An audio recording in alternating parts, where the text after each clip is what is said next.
Chers collègues, les objectifs de développement durable fixés par les Nations Unies sont au nombre de 17, avec 169 cibles à atteindre à l'horizon 2030. Pourquoi? Pour stimuler un développement qui soit à la fois inclusif, durable et juste. Il s'adresse à l'État et à la société civile. Mais, outre l'État et la société civile, il y a les collectivités qui, il faut le reconnaître à ce jour, se sont peu impliquées dans cette démarche des objectifs de développement durable. Alors, pour aborder la seconde partie de notre mandat, parce que nous y sommes, je souhaite que nous fassions de ces objectifs une référence pour toutes nos politiques. Ce n'est pas un vœu pieux. C'est une sensibilisation déjà de tout un chacun, élu comme technicien, ceci sous la responsabilité de Liliane Lucchesi, qui représentait précisément notre collectivité au Forum de New York cet été sur le sujet.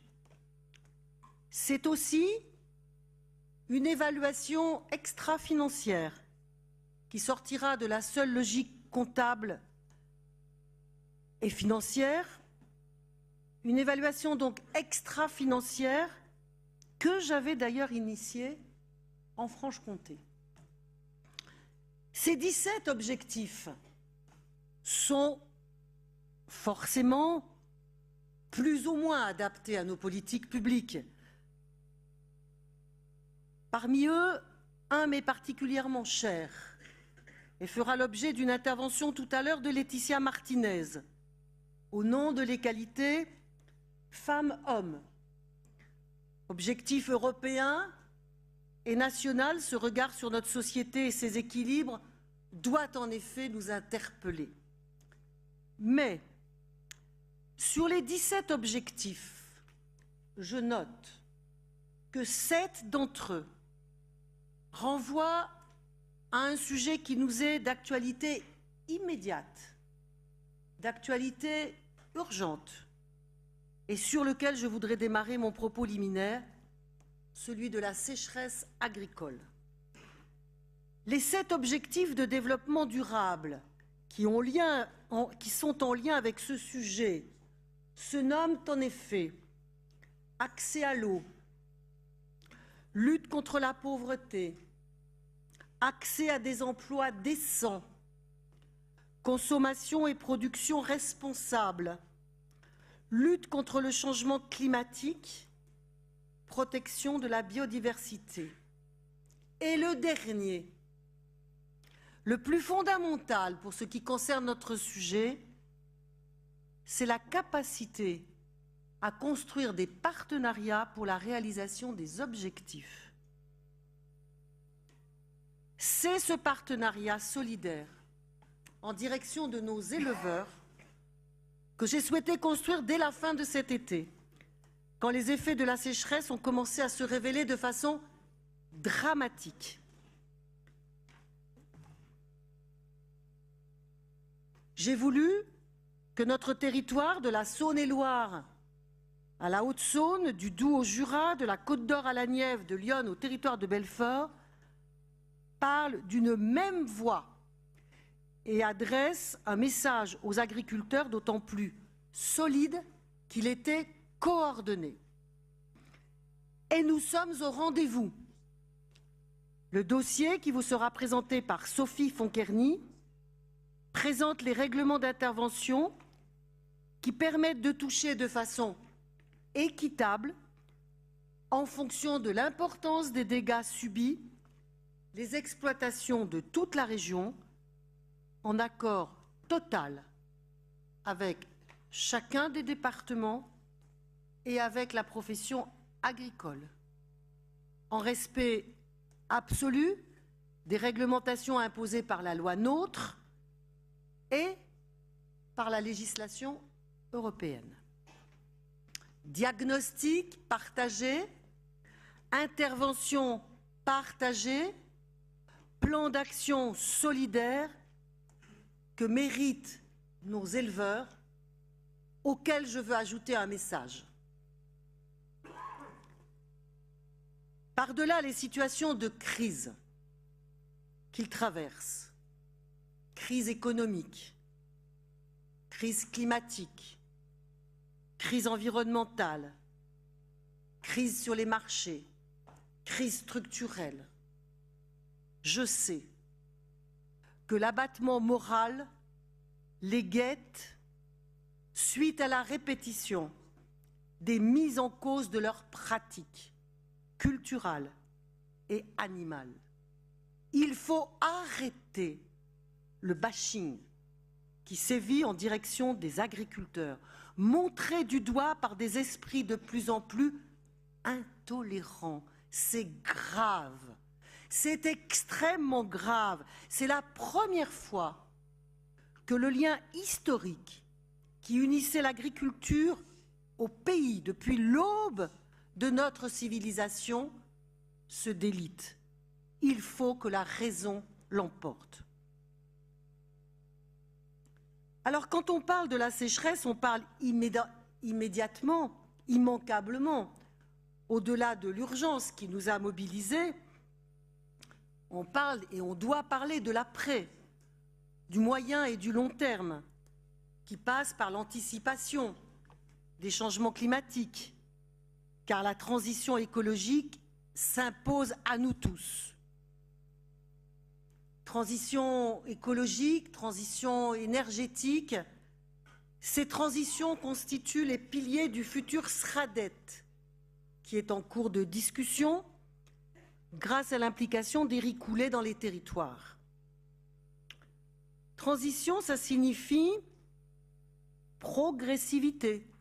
Les choses ne se font pas d'un coup. Mais ça signifie aussi chemin vers la transformation. Alors nos orientations se traduisent ainsi par l'accélération de nos politiques d'intervention qui seront désormais soumises, pour ce qui concerne la construction des bâtiments, au respect de l'éco-conditionnalité. Par l'accélération de nos politiques de promotion de mobilité propre, par l'accélération du changement des usages du numérique. Au centre de nos objectifs et de nos valeurs figure également au premier rang le souci du pouvoir d'achat des familles, notamment des plus modestes. Le respect intégral de notre engagement de mandat par la gratuité des transports scolaires y contribue.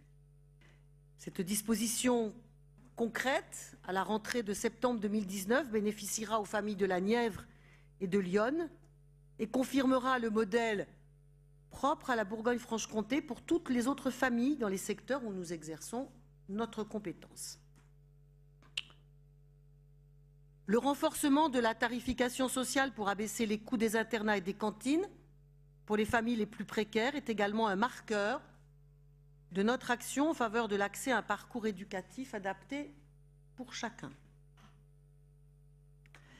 L'amplification de nos actions de formation des demandeurs d'emploi les plus en difficulté, notamment bénéficiaires des minima sociaux, migrants, grâce au plan d'investissement dans les compétences, poursuit aussi des objectifs de solvabilisation par l'activité, tout en servant nos filières en tension. Pouvoir d'achat encore, avec les lignes de bus à 1,50 € et les tarifications TER. Au moment où cette question du pouvoir d'achat s'impose dans le débat public, à travers la hausse des carburants, je veux souligner notre détermination et notre responsabilité. Détermination à tenir les engagements pris et même à faire plus sur nos secteurs de compétences, les trains, les bus, les lycées. Notre responsabilité, j'en ai parlé tout à l'heure en évoquant les mobilités douces, les mobilités moins carbonées et solidaires que nous voulons pousser à partir de Mobigo. Nous travaillons déjà le sujet depuis 1 an et nous serons en mesure de proposer au cours de l'année 2019 un outil numérique facile d'utilisation, intégrant le covoiturage de proximité, qui permettra en milieu rural peu dense d'ouvrir des solutions de mobilité à tous en promouvant l'utilisation de la voiture à plusieurs. Nous allons y travailler avec tous les niveaux de collectivité en nous appuyant sur la loi d'orientation des mobilités qui sera débattue au printemps et qui nous donnera un chef de fila en la matière. Notre responsabilité, elle est de préparer l'avenir et celui-ci nous impose de passer d'un modèle carboné à une société plus sobre sur le plan énergétique. Il n'y a pas de discussion à avoir sur ce sujet. Partager un véhicule va dans ce sens. Il faut aussi veiller à éviter les fausses bonnes idées. Par exemple, promouvoir le bioéthanol qui engendre une agriculture industrielle dévastatrice pour les terres agricoles. Pour en finir sur le sujet du prix des carburants et de son lien avec la transition énergétique, je dirais que vouloir faire peser les charges financières les plus lourdes sur celles et ceux qui ont le moins, ce qui est aujourd'hui le cas dans notre pays, pose nécessairement question. Le gouvernement aurait pu décider de taxer le kérosène plutôt que le diesel. Il aurait pu surtout, à mon sens, proposer un contrat en appelant à la responsabilité de chacun, au moment où il est capital de changer de modèle de mobilité. Diminution de la consommation de carburant chaque année sur 5 ans, contre non-augmentation des taxes. Ce contrat avec la nation peut paraître utopique, mais il aurait, à mon sens, mieux sensibilisé notre pays aux enjeux climatiques actuels. Je reviens à nos orientations budgétaires qui nous engagent également pour 2019 dans plusieurs directions largement contributrices aux objectifs de développement durable. Plan handicap, avec ses nombreuses déclinaisons que j'ai confiées à Valérie Depierre. Positionnement dans le domaine de la santé, suite à notre débat d'avril dernier et aux réflexions du groupe de travail entre élus piloté par Françoise Tenenbaum. Plan économie de proximité, afin de coordonner nos actions de développement territorial, notamment en secteur rural, porté par Jean-Claude Lagrange et Luc Bardy. Structuration de notre nouvelle compétence orientation à coordonner avec notre service public régional de l'orientation existant et illustrant, s'il en était besoin, notre vision des enjeux de la formation tout au long de la vie, sous la responsabilité d'Océane Charret-Godard avec Muriel Vergès-Collet. Engagement déterminé de la SCORAN 2 par Patrick Molinoz aux côtés de l'État qui, après le volet infrastructure, doit garantir un développement des usages et une attention particulière à l'inclusion numérique.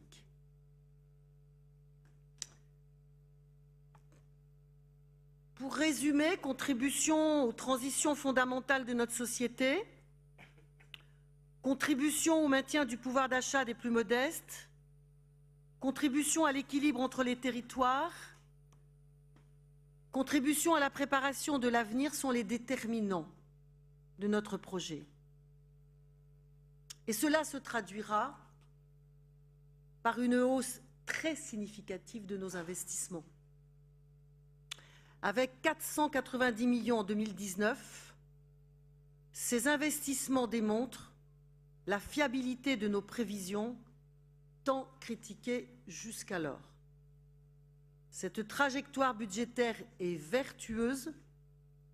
Elle n'a pas besoin de pacte financier pour être responsable. Nous sommes bien au-delà de ce que faisait la Franche-Comté d'une part, la Bourgogne d'autre part. Et n'est-ce pas là un des effets de cette fusion qui donne plus de force pour porter les enjeux stratégiques de notre territoire? Investissement sur les lycées avec une double focale, transition énergétique sur les bâtiments et accessibilité aux personnes en situation de mobilité réduite. Investissement sur les matériels ferroviaires et les infrastructures ferroviaires et routières. À ce propos, les travaux programmés sur nos petites lignes par SNCF Réseau ne s'inscrivent pas, à mon sens, dans des délais acceptables. Ces délais sont beaucoup trop longs, notamment sur la ligne du Revermont. J'ai déjà eu l'occasion de faire part de mon grand mécontentement à ce sujet au président de SNCF Réseau et à Madame Borde. Je resterai très vigilante. Ces délais doivent être réduits. Investissement sur l'innovation et la recherche qui conditionnent l'avenir de notre région. Je m'étonne d'ailleurs de ne pas voir inscrit dans le projet de loi de finances le plan hydrogène qui avait été préparé par Nicolas Hulot.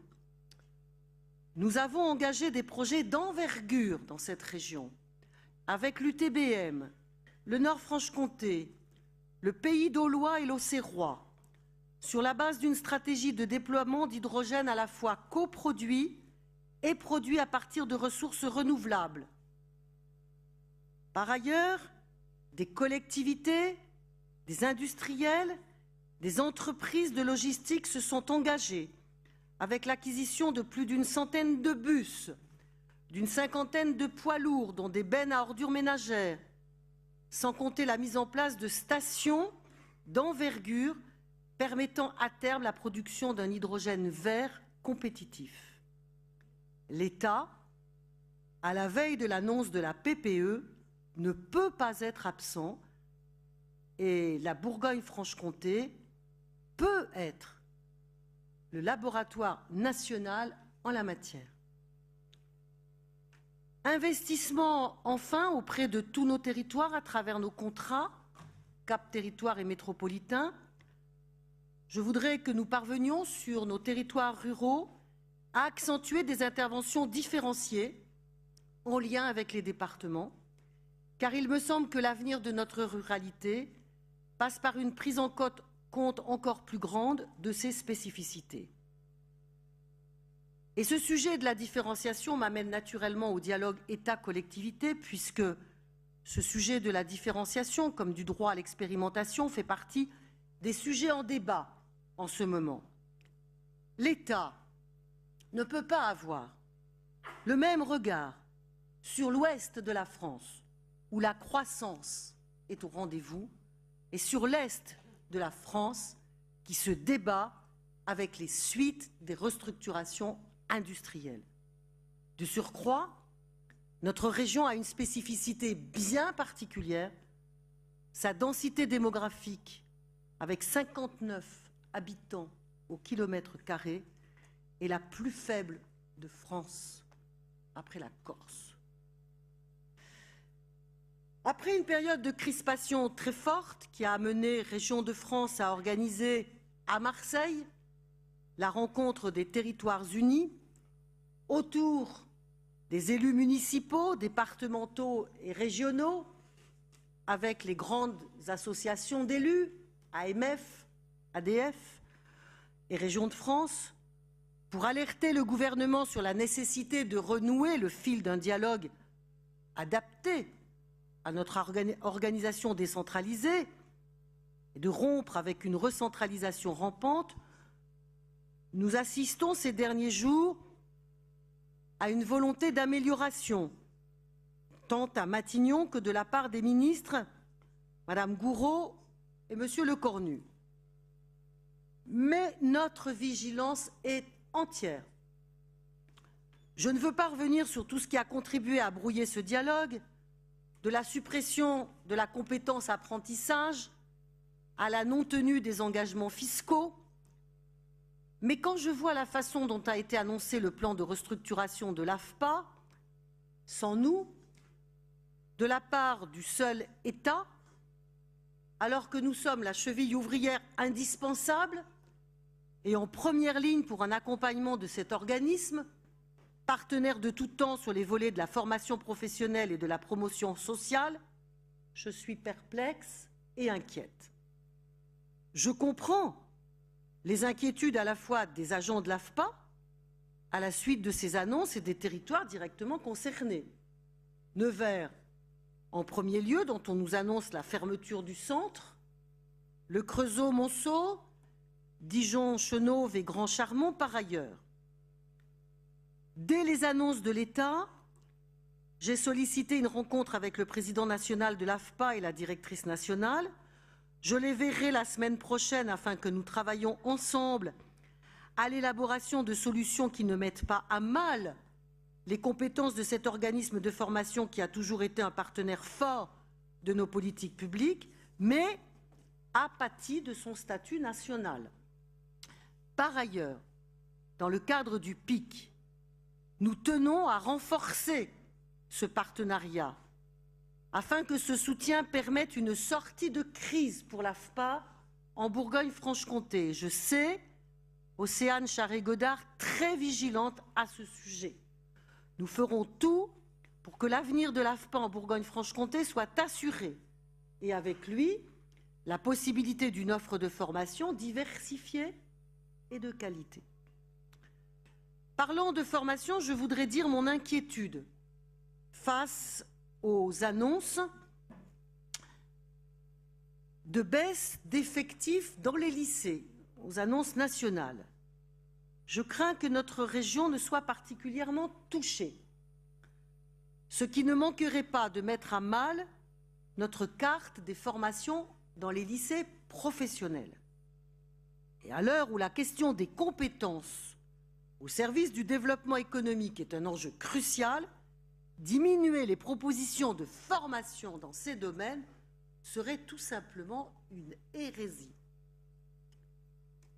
Je voudrais terminer mon propos en évoquant le malaise social dont certaines organisations syndicales se sont fait l'écho ces jours derniers. Nous avons, avec l'ensemble des organisations, un dialogue construit sur la base des engagements que j'avais pris quant à une évaluation régulière de la mise en application du pacte social délibéré l'an dernier. Les propositions qui seront débattues dans notre Assemblée aujourd'hui, autour de la protection santé complémentaire des agents, ont été approuvées à l'unanimité des organisations syndicales.